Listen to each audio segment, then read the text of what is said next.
Ever watch a first grader's eyes just light up when they're telling a story? It's magic, Yeah, right? it really is. Yeah, and that's what today's deep dive is all about. Oh, Keeping that magic alive by talking about journal prompts for those little wordsmiths. I like that little wordsmith. Wee. Very cute. So we're diving into 50 journal prompts for first graders Okay. from Stallion, and thankfully we have a true expert in sparking creativity in young learners to help us break it all down. Well, thank you. Welcome. I'm excited to be here. I love this stuff. Yeah, so this resource we're looking at, it's not just about getting kids to write neatly and form their letters right.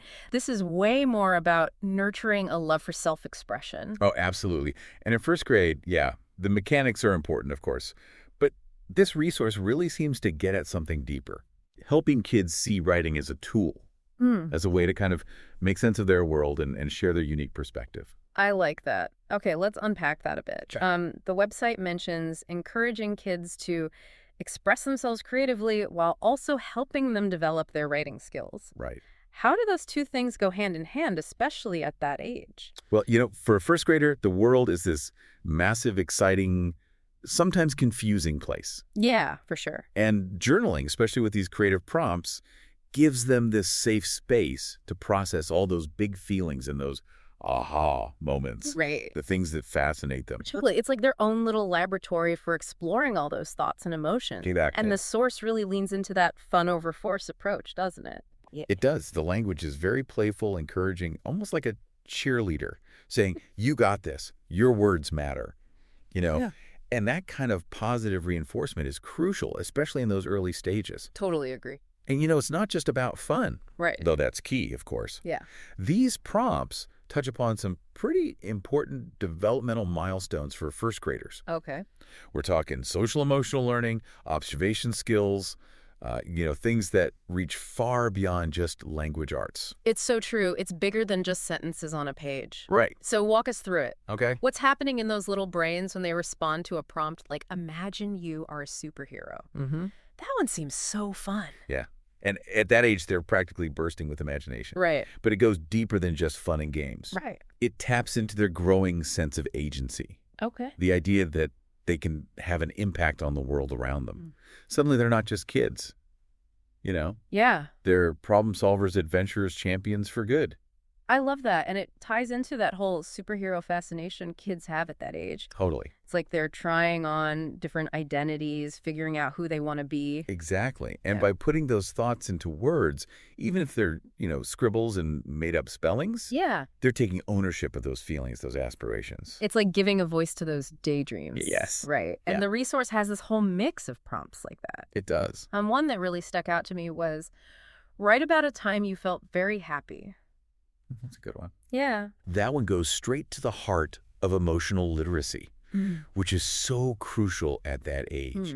Think about it. Can a first grader accurately articulate what happiness feels like? Yeah, that's a good point. Maybe not, but by trying to capture it on paper, they're taking a giant leap in self-awareness. And probably discovering new things about themselves in the process, too. Absolutely. Like, oh, that's what makes me happy. Yes. They start to make those connections, Right. between their experiences and their emotions and that kind of self-reflection.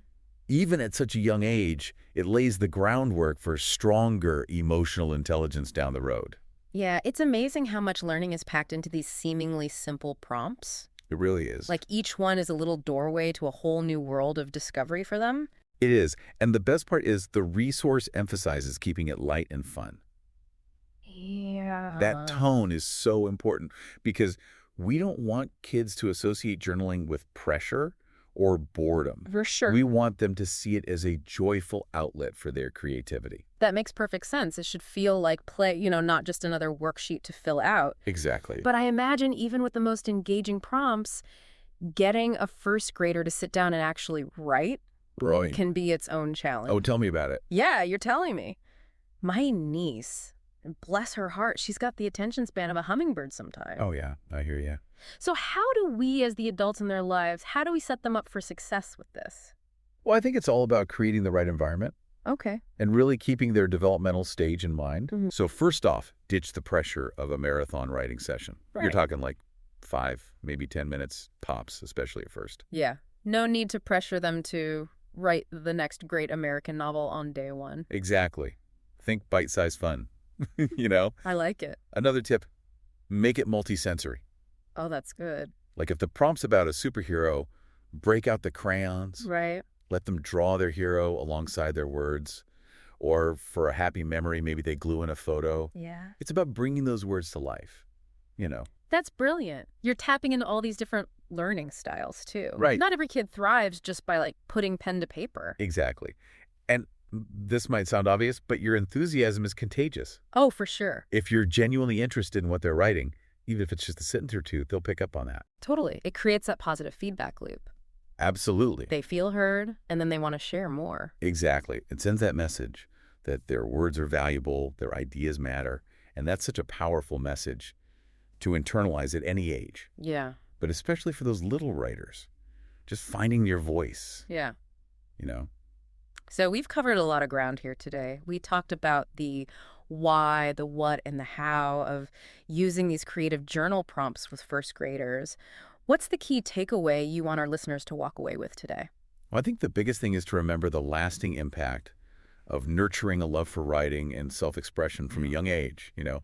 It's not just about filling notebooks. It's about giving kids the tools to process their emotions, explore their creativity, and become confident communicators. It's so true. And those skills, those are like superpowers that'll serve them well throughout their lives. Absolutely. Who knows? The scribbles and stories they're creating today could be the seeds of future novelists, poets, even podcasters like us. I love that thought. Well, if our deep dive today sparked even one new idea for our listeners, one little aha moment, then I'd say we've done our job. Until next time, keep those imaginations sparking.